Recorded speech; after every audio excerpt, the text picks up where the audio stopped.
Baik, Assalamualaikum warahmatullahi wabarakatuh. Di sini perkenalkan nama saya Muhammad Amir Mahmud. NIM 20020311035 akan mempresentasikan hukum acara perdata. Yang pertama mengenai putusan perkara di dalam hukum acara perdata. Yang kedua, upaya hukum di dalam hukum acara perdata. Dan yang terakhir yaitu eksekusi di dalam acara hukum perdata untuk memenuhi ujian akhir semester. Baik, langsung saja. Yang pertama ini tentang materi muatan yang nanti akan saya jelaskan. Pertama, putusan perkara perdata, kedua, upaya hukum, dan yang ketiga, eksekusi. Yang pertama mengenai putusan perkara perdata. Apa itu yang dinamakan putusan perkara perdata?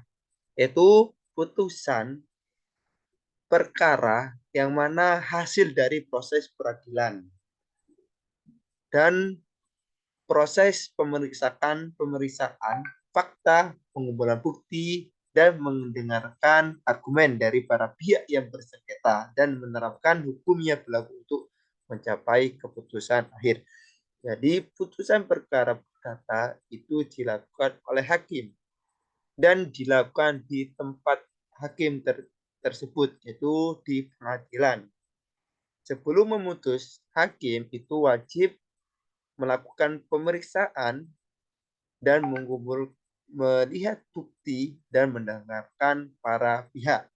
Baru hakim bisa memberikan putusan. Dan putusan itu ada beberapa jenis dan macam. Nah, ini di dalam hukum acara perdata itu ada beberapa yang dikerjakan atau sebagai batasan cakupan di dalam beracara di hukum acara perdata. Yang pertama yaitu sengketa kepemilikan, kedua gugatan ganti rugi, ketiga perjanjian dan kontrak, yang keempat hukum waris, dan yang terakhir perkara keluarga. Jadi di pengadilan negeri mengenai hukum acara perdata itu menyakup hal tersebut dan hakim memproses perkara yang tadi yaitu ada 6 perkara. Dan pihak yang tidak puas dengan putusan seorang hakim di dalam acara perdata itu bisa dan memiliki hak untuk mengajukan upaya hukum seperti banding atau kasasi sesuai dengan prosedur yang telah ada. Selanjutnya yaitu jenis-jenis putusan. Nah, ini ada 3 jenis putusan di dalam acara perdata. Yang pertama adalah putusan deklaratoir, adalah putusan hanya sekedar menerangkan suatu keadaan yang sah, yaitu keadaan yang sudah nyata dan real. Contohnya tentang putusan mengenai hak dan sudah ada buktinya. Dan yang kedua, putusan konstitutif adalah putusan hanya menciptakan suatu keadaan hukum, yaitu seperti perkawinan perjanjian, yaitu putusan ini menciptakan hukum baru dan keadaan baru. Dengan apa? Dengan munculnya pemutusan di dalam hubungan seperti perkawinan dan pemutusan di dalam perjanjian, yaitu timbulnya hukum baru. Yang ketiga, yaitu putusan kondemnatoir, adalah putusan berisi penghukuman kepada pihak yang kalah. Di mana pihak yang kalah itu memiliki kewajiban untuk memberikan hak-hak bagi penggugat atau penggugat yang menang. Di sini putusan kondemnator yaitu putusan berisi penghukuman ataupun memberikan kewajiban ganti rugi dan mengembalikan hak-hak yang sudah diambil. Yang selanjutnya jenis putusan di dalam pengadilan. Nah, di jenis ini itu adanya penggugat atau tergugat hadir ataupun tidak di dalam persidangan. Yang pertama, putusan first take adalah putusan yang dijatuhkan tanpa hadirnya tergugat. Dan yang kedua, putusan kontradiktori adalah putusan yang dijatuhkan di mana tergugat pernah hadir dalam persidangan. Meskipun penggugat ataupun tergugat tidak hadir dan sesuai prosedur sudah dikirimkan surat pernyataan dan pemanggilan akan tidak hadir, maka itu bisa dan dapat adanya putusan first take, yaitu putusan yang dijatuhkan tanpa hadirnya tergugat dan dimenangkan oleh penggugat. Akan tetapi apabila penggugat yaitu pemohon itu tidak hadir, maka adanya pengguguran di dalam gugatan, itu penghapusan. Yang selanjutnya jenis putusan. Nah, ini ada beberapa jenis putusan, yaitu putusan yang pertama putusan perkara gugur, yang kedua putusan gugatan yang tidak dapat diterima, ketiga putusan gugatan dikabulkan, keempat putusan ditolak, dan lima putusan perdamaian. Yang pertama putusan perkara gugur. Nah, ini mengenai perkara yang gugur ataupun perkara tersebut tidak bisa dilanjutkan karena apa? Karena adanya pihak dari penggugat tidak hadir, maka putusan dari pengadilan itu menyatakan bahwasanya surat permohonan atau surat gugatan itu gugur. Yang kedua, putusan gugatan dinyatakan tidak dapat diterima. Nah, apabila seorang penggugat tidak menerangkan dan tidak ada kepastian di dalam surat gugatan. Yang ketiga, putusan gugatan dikabulkan. Putusan gugatan dikabulkan apabila penggugat sudah menjelaskan apa permasalahannya dan sudah melakukan sesuai dengan prosedur yang telah ada. Yang keempat, putusan ditolak. Putusan dapat ditolak ataupun surat gugatan dapat ditolak apabila tidak sesuai dengan pengadilan, yaitu kewenangan pengadilan di dalam mengadili hal tersebut. Yang terakhir, putusan perdamaian ini apabila penggugat dan tergugat ketika melalui mediasi, yaitu melalui mediator yang sudah ditentukan dan bersepakat untuk berdamai, tidak melanjutkan perkara tersebut ke jenjang selanjutnya, maka putusan perdamaian dapat dikeluarkan dan tidak menjalankan mengadili ke selanjutnya. Nah, yang selanjutnya adalah upaya hukum acara perdata. Apa sih upaya dalam hukum acara perdata? Yaitu langkah-langkah yang dapat diambil oleh pihak.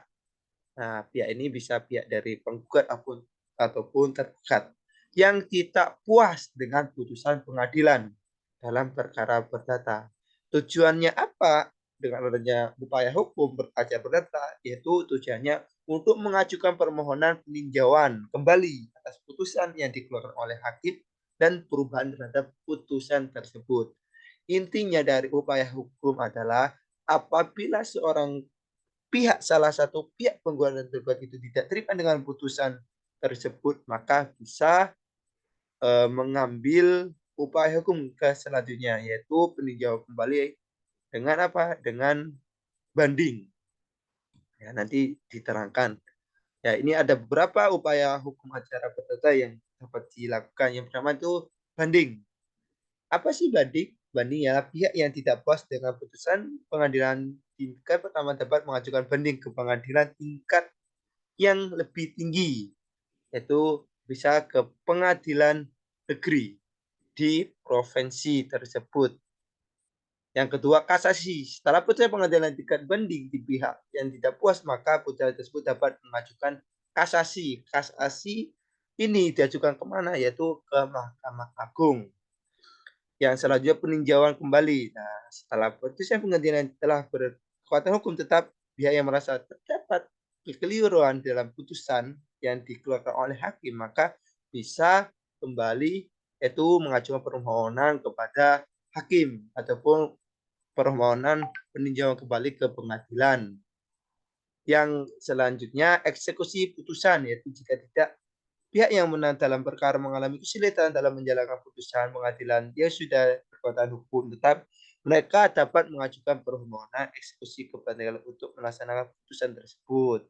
Yang terakhir yaitu mediasi dan konsilasi, yaitu sebelum atau selama proses peradilan pihak-pihak yang bersangkutan dapat mencoba untuk mencapai kesepakatan melalui mediasi atau konsilisasi. Untuk apa? Untuk perdamaian, yaitu mendamaikan antara penggugat dan tergugat. Untuk upaya hukum itu bisa kita banding kepada pengadilan negeri, terus bisa juga kasasi kepala di tingkat tinggi yaitu kepada Mahkamah Agung, dan selanjutnya yaitu peninjauan kembali ke Mahkamah Agung. Jadi ada 3 upaya hukum di mana untuk mencari dan mengambil putusan yang sudah dan memuaskan kepada pihak yang bersengketa. Nah, yang selanjutnya yaitu yang terakhir mengenai eksekusi. Nah, setelah beberapa rangkaian yang harus dilaksanakan untuk menjalankan dan mencari keadilan di pengadilan negeri, yaitu pengadilan tinggi dan pengadilan negeri ataupun di Mahkamah Agung, yang selanjutnya eksekusi. Dan eksekusi itu ada setelah adanya putusan yang sah dan ingkrah. Dan apabila seorang pemohon ataupun termohon yaitu pengguna juga tidak terima dengan putusan yang dikeluarkan oleh hakim di tingkat pertama, maka bisa banding, dan yang selanjutnya bisa ke tingkat selanjutnya yaitu kasasi. Dan dalam proses tersebut itu tidak ada eksekusi karena belum selesai di dalam memutuskan perkara. Kita harus mengetahui apa sih eksekusi. Eksekusi adalah menjalankan putusan pengadilan yang telah mempunyai kekuatan hukum tetap yang bersifat penghukuman kondemnatoir yang dilakukan secara paksa jika perlu dengan bantuan kekuatan umum. Eksekusi ini timbul dengan adanya putusan, maka eksekusi harus dijalankan. Ada 2 yang bisa menjalankan eksekusi, yaitu eksekusi secara sendiri, yaitu pihak yang kalah itu menerima dengan lapang dada ataupun menerima dengan putusan yang dikeluarkan oleh hakim. Yang kedua itu upaya pemaksaan dari pengadilan untuk melakukan putusan tersebut, yaitu eksekusi tersebut. Ada 3 macam eksekusi di dalam hukum acara perdata, yang mana itu tertuang dalam pasal 196 HIR dan kasus yang diatur dalam pasal 225 HIR dan eksekusi real. Ini ada 3 eksekusi, macam-macam eksekusi. Yang pertama, eksekusi membayar sejumlah uang ketika pengadilan memutuskan bahwasannya pihak yang kalah ataupun pihak yang di dalam perjanjian itu dirugikan, maka wajib seorang tergugat yang kalah itu membayar sejumlah uang yang dirugikan ataupun uang yang merugikan pihak penggugat, terpenggugat. Yang kedua, eksekusi untuk melakukan suatu perbuatan.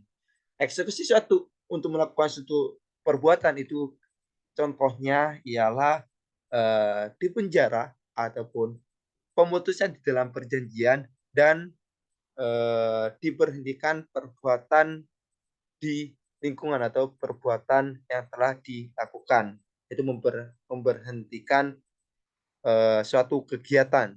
Contohnya seperti itu. Yang ketiga, eksekusi real. yaitu eksekusi secara nyata dan real.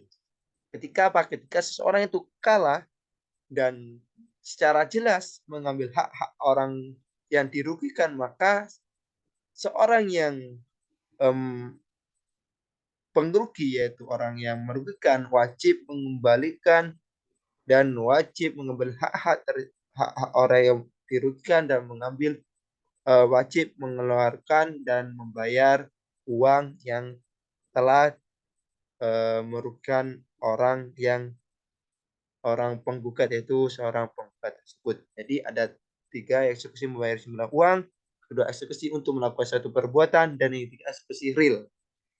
Itu mungkin cukup itu yang bisa saya sampaikan di dalam pemaparan hukum acara perdata yang pertama mengenai putusan di dalam hukum perkara perdata, yang kedua upaya hukum yang tereksekusi. Jadi kesimpulannya bahwasanya putusan perkara perdata itu suatu putusan yang dikeluarkan oleh hakim ketika hakim telah menerima dan telah melihat barang bukti dan mendengarkan para pihak penggugat atau tergugat. Maka di situ hakim bisa memutuskan perkara dan putusan itu bisa first take ataupun kondentoir. Dan upaya hukumnya adalah upaya hukum apa? Upaya di mana seorang penggugat atau tergugat tidak terima dan tidak menerima atas putusan hakim yang dikeluarkan untuk meninjau kembali ataupun merubah kembali dalam putusan tersebut. Upaya hukum yang bisa dilakukan yang pertama yaitu mediasi, yaitu melalui mediator.